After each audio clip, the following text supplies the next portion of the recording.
കാണിക്കുന്ന ഇത്രയും സ്ഥലം, അത് അത്രയും സ്ഥലത്തെ മുടി പൊഴിഞ്ഞുകൊണ്ടിരിക്കുന്ന. അപ്പോൾ പുരുഷനും സ്ത്രീയും ഉണ്ട്. ആദ്യം പുരുഷനായിരുന്നു, പക്ഷേ അദ്ദേഹത്തിന് ഒരു 10-55 വയസ്സ് കാണുമായിരിക്കും. സ്ത്രീയുടെ വയസ്സ് പറയാൻ പറ്റില്ല. ഇപ്പോൾ 37, 38, 40 വയസ്സ് അങ്ങ് കാണാം. അങ്ങനെ അതായത് ഈ മുടി കൊഴിയുന്നതല്ല പ്രശ്നം. ഇനി മുടി തിരിച്ച് വെക്കണതിനേക്കാൾ വലിയ പ്രശ്നം മുടി കൊഴിയുന്നതിനുള്ള ശാരീരികമായ എന്തോ ഗുരുതരമായ രോഗമുണ്ട് ആ വ്യക്തിക്ക്. അത് കർത്താവ് അടിവേരോടുകൂടി പറിച്ചു മാറ്റി സുഖപ്പെടുന്നു. ഹല്ലേലൂയ, ഹല്ലേലൂയ, ഹല്ലേലൂയ, യേശുവേ സ്തോത്രം, സ്തോത്രം, സ്തോത്രം.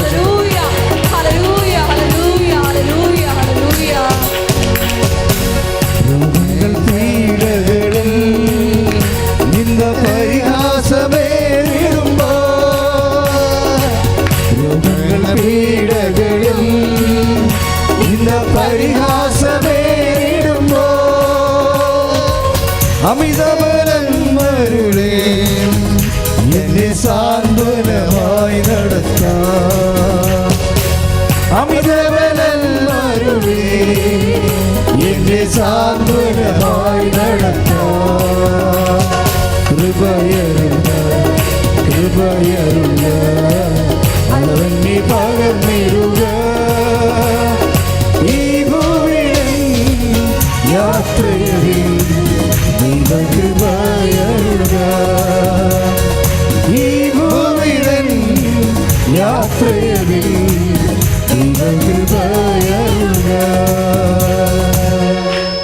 ബ്രദർ ജയേഷ് പാടുമ്പോൾ നിങ്ങളും കൂടെ ചേർന്ന് പാടണം. നിങ്ങൾ പാടാൻ വേണ്ടിയാണ് അദ്ദേഹം സെയിം പാട്ട് തന്നെ ആവർത്തിച്ചുകൊണ്ടിരിക്കുന്നത്. എല്ലാവരും പാടുമ്പോൾ, ഒരുമിച്ച് പാടുമ്പോൾ, ഒറ്റക്കെട്ടായി പാടുമ്പോൾ കർത്താവിൻ്റെ അനുഗ്രഹം നമ്മളിലേക്ക് അഭിഷേകമായി വരും. ഇപ്പോൾ ഉടമ്പടിയുടെ വിശ്വസ്തതയാണ് അച്ഛൻ പറഞ്ഞുകൊണ്ടിരിക്കുന്നത്. നമുക്കറിയാമല്ലോ. ഇപ്പോൾ വിശാലെന്ന് പറഞ്ഞ് വിശാല അല്ലേ, അങ്ങനെ ഒരു സഹോദരി സാക്ഷ്യം പറഞ്ഞില്ലേ. അവളുടെ ഹസ്ബൻഡ് തളർന്നു പോയെന്ന് പറഞ്ഞില്ലേ. ഒരു പെശക ലക്ഷണത്തെ വണ്ടി ഓടിച്ചുകൊണ്ട് വന്ന് വീട്ടിൽ തളർന്ന് കിടന്ന് പിന്നെ സ്കാൻ ചെയ്തപ്പോൾ ഹാർട്ടിൻ്റെ പ്രോബ്ലംസ് കുറേ പറഞ്ഞു. കൈ തളർന്നു പോയവരെയും പറഞ്ഞു, കൈയും കാലും തളർന്നു പോയ പോലെ പറഞ്ഞു. അപ്പോൾ വിശാല ഉടമ്പടി ചെയ്ത അവൾക്കൊരു പത്രമാണ് കിട്ടിയത്. ഉടമ്പടി ചെയ്തില്ല, പത്രം. കൃപാസനത്തിൻ്റെ പത്രത്തെക്കുറിച്ച് സഭ പറയുന്നത് ഇപ്പോഴും അതിനെക്കുറിച്ചുള്ള സാക്ഷ്യങ്ങൾ പറയേണ്ട എന്നാണ് പറയണത്. അതുകൊണ്ട് ഞങ്ങളാരും ഇപ്പോൾ സാക്ഷ്യം പറയിപ്പിക്കണില്ല. പിന്നെ നിങ്ങൾ വേറെ കുറേ സാക്ഷ്യം അതിൻ്റെ അകത്തുള്ളത് കൊണ്ട് അത് അനുവദിച്ച് കഴിയുമ്പോൾ അതിൻ്റെ കൂടെ നിങ്ങൾക്ക് കിട്ടിയ പത്രത്തിൻ്റെ സാക്ഷ്യവും പറഞ്ഞു പോണതാണ്. സഭ പറഞ്ഞിട്ടുണ്ട് എന്നോട്, പത്രത്തിൻ്റെ സാക്ഷ്യം ഇപ്പം പറയിപ്പിക്കേണ്ട എന്ന്. അതായത് അതിന് കറക്റ്റ് പ്രൂഫ് കിട്ടിയിട്ട് പറഞ്ഞാൽ മതിയെന്ന് കാര്യം. പക്ഷേ വല്ലാത്ത സാക്ഷ്യങ്ങൾ നടക്കുന്നുണ്ട്. അപ്പോൾ ഞാൻ അമ്മയോട് പറഞ്ഞു, അമ്മ തന്നെ തുടങ്ങി വെച്ച കാര്യം അമ്മ തന്നെ കൈകാര്യം ചെയ്യുക, എനിക്കിതിനകത്ത് പങ്കൊന്നുമില്ല. ഞാൻ പത്രം വെഞ്ചരിച്ച കാലത്ത് ആ പത്രത്തിന് പവർ കൊടുക്കണമെന്നൊന്നും ഞാൻ അമ്മയോട് പറഞ്ഞിട്ടില്ല. പക്ഷേ പത്രം വഴിയാണ് അമ്മ പ്രവർത്തിക്കണമെന്നുള്ളത് അനുഭവം കൊണ്ട് നമുക്കറിയാൻ പറ്റും. ആ സഹോദരി വിശാല ഇരുന്നത് എങ്ങനെ, അവൾ ഹൈന്ദവ സഹോദരി അല്ലേ. അവളുടെ അവിടെ ഹസ്ബൻഡ് മരണപ്പെട്ടു പോകുന്നൊരു സങ്കടത്തെ വേദനിച്ചിരിക്കുമ്പോഴാണ് പത്രത്തെക്കുറിച്ച് പറയുന്നത്. പത്രം കൊണ്ടുവന്ന് സംസാരിക്കണത്. പിന്നെ പത്രത്തെ വഴിയാണ് ആ മകൻ സുഖപ്പെടുന്നത്. അവളിവിടെ വന്ന് സാക്ഷ്യം പറയണത്.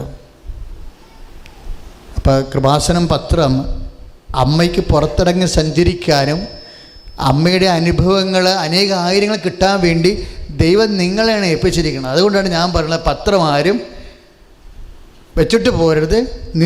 നട്ടല്ലോടുകൂടി നിന്ന് വിതരണം ചെയ്യണം. റെയിൽവേ സ്റ്റേഷൻ, ജയിലെങ്കിൽ ജയിൽ, അമ്മ പത്രമാണിത്.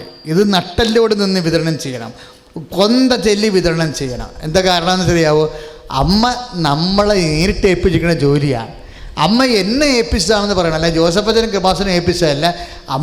അമ്മയുടെ സാന്നിധ്യം ഇവിടെ ഉള്ളത് അനേകം മക്കൾക്ക് ആശ്വാസമാകാൻ വേണ്ടി അമ്മ എന്നെ അഭിഷേകം ചെയ്ത് വിട്ടിരിക്കണം. അതുകൊണ്ട് ഞാൻ വല്ലയിടത്ത് എറിഞ്ഞു കളിച്ചാൽ പോകത്തില്ല, ഞാൻ തന്നെ ഇത് നിന്നുകൊണ്ട് പറഞ്ഞു കൊടുക്കും.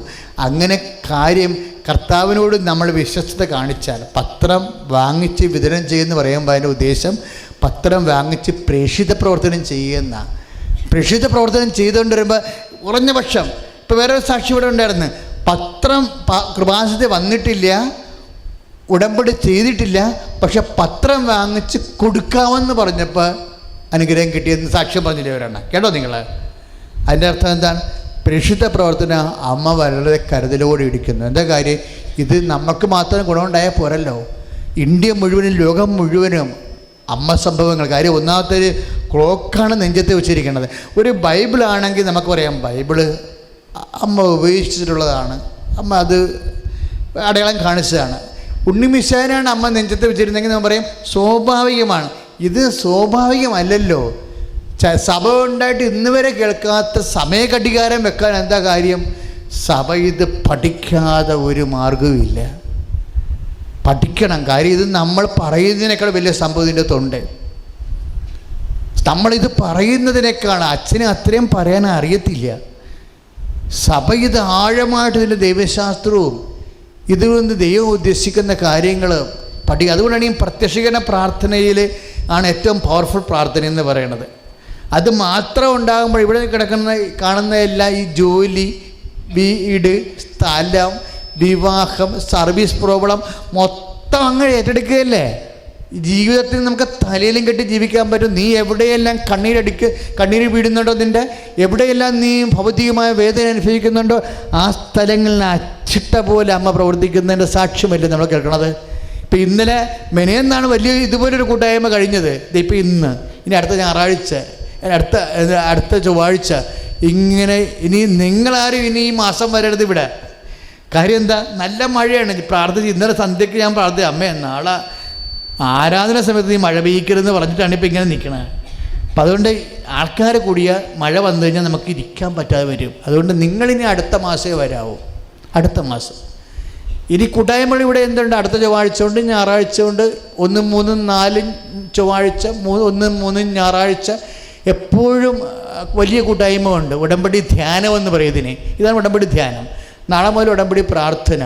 എന്തുകൊണ്ടാണ് ഉടമ്പടി ധ്യാനത്തിലും ഉടമ്പടി പ്രാർത്ഥനയും പറ്റിയിട്ട്? എന്തിനാണ്? ഉടമ്പടി ചെയ്ത കാര്യങ്ങൾക്ക് ചെയ്ത ആൾക്കാർക്ക് ഒരു ബോധ്യം ഉണ്ടാകണം. 3 പാപങ്ങൾ ഉപേക്ഷിക്കണം. ഇന്ന് ആരെങ്കിലും ഇതുവരെ ഉപേക്ഷിച്ചിട്ടില്ലെങ്കിൽ ഈ ആഴ്ച തന്നെ തീരുമാനം എടുത്തേക്കണം. കാര്യം നമ്മൾ വിശ്വസ്തത കാണിക്കണം അതിനോട്. ഉടമ്പടി എടുത്ത് കറങ്ങിടക്കരുത്. കാര്യം ഈ ഇവിടെ പറയുന്ന സാക്ഷ്യങ്ങളൊന്നും അച്ഛനെ നേരിട്ട് കണ്ടിട്ടുള്ള സാക്ഷ്യമല്ല, ഉടമ്പടി കൂടിയതിൻ്റെ പേര് കിട്ടിയ സാക്ഷ്യങ്ങളാണ്. അപ്പോൾ അതിൻ്റെ അർത്ഥം എന്താണ്? അച്ഛനെ കാണുന്ന ധൃതിപ്പെടേണ്ട ഒരു വിഷയമല്ല വാസ്തവത്തിൽ. പക്ഷേ ഉടമ്പടി വിശ്വസ്തത കാണിക്കേണ്ടത് ഒരു ആധ്യാത്മികമായ വിഷയമാണ്. 3 പാപം ഉപേക്ഷിക്കണം. രണ്ടാമത്തെ എന്താണ്? വചനം വായിക്കണം. എല്ലാ ദിവസവും അരമണിക്കൂർ എല്ലാ ദിവസവും വചനം വായിക്കുന്ന കൈപൊക്കിക്ക്. Praise Lord. അപ്പോൾ എത്രയോ പേര് വായിക്കാതെ ഉണ്ട്. അപ്പോൾ തന്നെ ഉടമ്പടിയുടെ അവിശ്വസ്തതയായി. അപ്പം ഇന്ന് മുതൽ കറക്റ്റ് ചെയ്യണം. അരമണിക്കൂർ എന്ന് പറയുന്നത് ഒറ്റടിക്കല്ല, 5, 10, 15 മിനിറ്റ് വീതം വായിച്ചാൽ മതി. അത് നമ്മൾ ഉടമ്പടി കാണിക്കണ വിശ്വസ്തതയാണ്. പിന്നെ എന്താണ്? 3 പാപം ഉപേക്ഷിക്കുക, അതുപോലെ തന്നെ അരമണിക്കൂർ വചനം വായിക്കുക. കാരുണ്യ പ്രവൃത്തി എന്താണ്? ഞാൻ നഗ്നനായിരുന്നു, നിങ്ങളെന്നെ ഉടുപ്പിച്ചു. എനിക്ക് വിശദം എനിക്ക് ഭക്ഷണം തന്നു. എനിക്ക് ദാഹിച്ച് നിങ്ങൾക്ക് കുടിക്കാൻ തന്നു. അപ്പോൾ ഈ ആർക്കെങ്കിലും ഇതുപോലെ ഭക്ഷണമില്ലാത്തവർക്ക്, വസ്ത്രമില്ലാത്തവർക്ക് നിങ്ങൾ ഇത് കൊടുക്കണം. വസ്ത്രം വാങ്ങിച്ചു കൊടുക്കണം, അല്ലെങ്കിൽ നിങ്ങളെ വസ്ത്രം കൊടുക്കണം. 1 മാസം ഒരു കാരുണ്യ പ്രവൃത്തി ചെയ്യണം. ഈ കാരുണ്യ പ്രവൃത്തി ഒന്നുമില്ലാതെ കൗൺസിലിംഗ് വരുമ്പോഴാണ് മെസ്സേജ് കിട്ടാതെ വരണത്. കാരുണ്യ പ്രവൃത്തി എന്താ ചെയ്യുന്നത് പറയുമ്പോൾ ആരും പറഞ്ഞില്ലെന്ന് പറയും. എന്നിട്ട് പറയാം ആരും പറഞ്ഞില്ലെന്നാണ് പറയണത്. കൗൺസിലേഴ്സ് എല്ലാം കൃത്യമായിട്ട് പറയും, അച്ഛൻ്റെ ഉടമ്പടി പുസ്തകത്തിലുണ്ട് ഇതെല്ലാം കൃത്യമായിട്ട്. അപ്പോൾ ഇത് ആരും പറഞ്ഞില്ലെന്ന് പറയുമ്പോൾ ഇത് തുറന്നു നോക്കിയിട്ടില്ലെന്നാണ് എൻ്റെ അർത്ഥം. ആരും കാരുണ്യ പ്രവൃത്തിയെക്കുറിച്ച് ആരും പറഞ്ഞില്ല എന്നതിൻ്റെ അർത്ഥം എന്താ? തുറന്നു നോക്കിയിട്ടില്ല. കൗൺസിൽ പറഞ്ഞുകൊണ്ടിരിക്കുന്ന സമയത്ത് തന്നെ വേറെ ജ്വരത്തിൽ ഇരിക്കണം കൊണ്ട്. അതുകൊണ്ട് ഉടമ്പടി വിശ്വസ്തതയാണ് പ്രധാനപ്പെട്ടത്. കാര്യം 2 തരം കാര്യങ്ങളുണ്ട്. നമുക്ക് 2 തരമാണ് ദൈവം നോക്കുന്നത്. ഒന്ന് വിശ്വാസികൾ. ഇപ്പോൾ വിശ്വാസിയാണ്, ആ സുഹറ വിശ്വാസിയാണ്. വിശ്വാസിയെ സംബന്ധിച്ചിടത്തോളം വിശ്വാസം മാത്രം മതി. പക്ഷേ വിശ്വാസം മാത്രം മതിയെങ്കിൽ യേശുക്രിസ്തുവിനെ സ്വന്തമാക്കണമെങ്കിൽ വിശ്വാസം മാത്രം പോരാ. അതാണ് വിഷയം. അവിടെ എന്ത് വേണം? വിശ്വസ്തത വേണം. 2 കാര്യമാണ്. യേശുക്രിസ്തുവിനെ കുറിച്ച് അറിയാം, ബഹുമാനിക്കാം, ആരാധിക്കാം, നമുക്ക് അനുഗ്രഹം പ്രാപിക്കാം. പക്ഷെ ക്രിസ്തുവിനെ സ്വന്തമാക്കുന്നത് കാര്യം വിശ്വാസമല്ല, അത് വിശ്വസ്തതയാണ്. നമ്മൾ വെളിപാടിൻ്റെ പുസ്തകം, ബൈബിളിൽ ഏറ്റവും നല്ല പുസ്തകം ഏതാണെന്ന് എന്നോട് ചോദിച്ചാൽ ഞാൻ പറയും ഏറ്റവും നല്ല പുസ്തകം വെളിപാടാണെന്ന് പറയും. എന്താണെന്നറിയാവോ? മനുഷ്യൻ എങ്ങനെയാണ് ദൈവത്തോട് വിശ്വസ്തത കാണിക്കുന്നുണ്ടെന്ന്. കാര്യം വിശ്വസ്തത ഇപ്പം റോമ 1:6 നമ്മൾ എന്താ വായിക്കുന്നത്? യേശുക്രിസ്തുവിൻ്റെ സ്വന്തവും സ്വന്തമാകാൻ വിളിക്കപ്പെട്ടിരിക്കുന്നവരും. Praise the Lord. അപ്പോൾ വചനം ഉദ്ദേശിക്കുന്നത് എന്താണ്? വിശാലായാലും സുഹറായാലും ആരായാലും യേശുക്രിസ്തുവിൻ്റെ സ്വന്തമാകണമെന്ന് ആഗ്രഹിക്കുന്നുണ്ട്. അത് വിശ്വാസം വഴിയല്ല. വിശ്വാസം വഴി നമുക്ക് അനുഗ്രഹമാണ് കിട്ടുന്നത്. വിശ്വസ്ത വഴി നമുക്ക് കൃപ കിട്ടും, ദൈവാംശം കിട്ടും. ദൈവത്തിൻ്റെ ആനുകൂല്യവും ദൈവ അംശവും തമ്മിൽ വ്യത്യാസമുണ്ട്. ദൈവത്തിൻ്റെ ആനുകൂല്യം, അനുഗ്രഹം, ദൈവ അംശം എന്ന് പറയുന്നതാണ് കൃപ.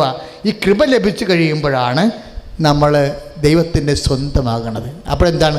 നമ്മൾ സാക്ഷികളാകും. ഇപ്പം എന്താ സംഭവിച്ചിരിക്കുന്നത്? ഇപ്പം നമ്മൾ 10-40 സാക്ഷ്യം ഇവിടെ കേട്ടു. എന്ത് സാക്ഷ്യമാണത്? വിശ്വാസ സാക്ഷ്യമാണ്. വിശ്വാസ സാക്ഷ്യമാണ്. ഇപ്പം വിശ്വാസ സാക്ഷ്യം എന്ന് പറയണത് വിശ്വാസത്തിൽ നമ്മൾ സാക്ഷ്യം. പ്ലീസ് നിങ്ങൾ അവിടെ ഇരിക്കുക. ഈ പത്രക്കാരൊക്കെ അവിടെ ഇരിക്കുക. വിശ്വാസം ഓരോ രീതി പ്രവർത്തിക്കുന്ന രീതി കണ്ടില്ലേ? ശ്രദ്ധിക്കട്ടെ. ഹല്ലേലൂയ, ഹല്ലേലൂയ, ഹല്ലേലൂയ, ഹല്ലേലൂയ, ഹല്ലേലൂയ.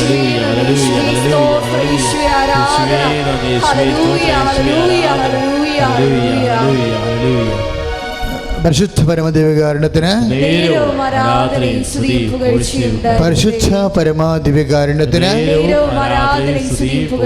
പരിശുദ്ധ പരമദിവ്യകാരുണ്യത്തിന്.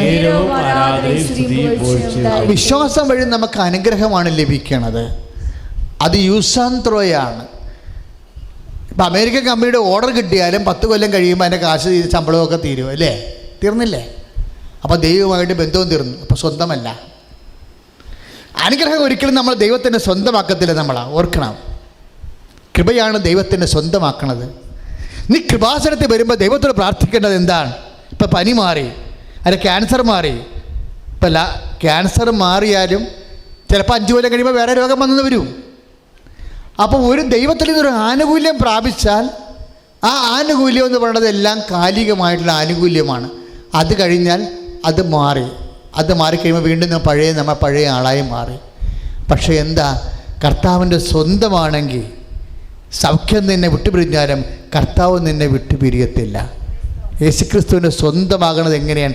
ആനുകൂല്യം കൊണ്ടല്ല, അനുഗ്രഹം കൊണ്ടല്ല, കൃപ കൊണ്ട്, ദൈവ അംശം കൊണ്ടാണ്. ദൈവ അംശവും ദൈവ ആനുകൂല്യവും രണ്ടും 2 കാര്യങ്ങളാണ്. ദൈവ ആനുകൂല്യങ്ങൾ വിശ്വാസത്തിലൂടെ ഉണ്ടാകുന്നു. ദൈവ അംശമെന്ന് പറയുന്നത് വിശ്വസ്തയുടെ ഉണ്ടാകുന്നു. സാക്ഷികൾ 2 തരമാണ്. വിശ്വാസവും സാക്ഷ്യമുണ്ട്, വിശ്വസ്തയുടെ സാക്ഷ്യമുണ്ട്. ഇപ്പം നമ്മളിവിടെ കേട്ടതെല്ലാം എന്തിൻ്റെ സാക്ഷ്യമാണ്? വിശ്വാസത്തിൻ്റെ സാക്ഷ്യമാണ്. ഇതിന് ബിബ്ലിക്കലായിട്ട് വലിയ മൂല്യമില്ല. കാര്യം എന്താണ്? ദൈവത്തിൻ്റെ സ്വന്തമായ ആൾക്കാർക്ക് വിശ്വസ്തയുടെ സാക്ഷ്യമുണ്ടാണ്. എൻ്റെ ഭൃത്യനായ അന്തിപ്പാസ് കൊല ചെയ്യപ്പെട്ട കാലത്ത് നീ എന്നോടുള്ള വിശ്വസ്ത മുറുകെ പിടിച്ചിരുന്നു. പെർഗാമയിലെ സഭയോട് എനിക്ക് പറയാനുള്ളത്, നമ്മൾ വെളിപാടിൻ്റെ പുസ്തകത്തിൽ 2-ാം അധ്യായം 12-ാം വാക്യം, പെർഗാമയിലെ സഭ കർത്താവിന് വേണ്ടി വിശ്വാസത്തിന് വേണ്ടി പീഡ അനുഭവിച്ചുകൊണ്ട് വിശ്വാസത്തിൽ നിലനിന്ന സഭയാണ് പെർഗാമിലെ സഭ. പെർഗാമിലെ സഭയോട് മലാഖ ദൂതൻ പറഞ്ഞത് എന്താണ്? എനിക്ക് നിന്നെക്കുറിച്ചത് പറയാനുണ്ട്. എൻ്റെ സ്വന്തം സഹപ്രവർത്തകരായ അന്തിപ്പാസ് കൊല ചെയ്യപ്പെട്ട കാലമുണ്ട്. അന്ന് നീ എന്നോടുകൂടെ വിശ്വസ്തനായിട്ട് നിന്നെന്ന്. Praise the Lord. അനുഗ്രഹം കിട്ടുമ്പോൾ ദൈവത്തിന് നന്ദി പറയുന്നതിനകത്ത് വിശ്വാസം മാത്രമേ ഉള്ളൂ, വിശ്വസ്തതയില്ല. അതുകൊണ്ട് ദൈവത്തിന് സ്വന്തവുമല്ല. ദൈവത്തിൻ്റെ സ്വന്തം എന്ന് പറയുന്നത് എന്താണ്?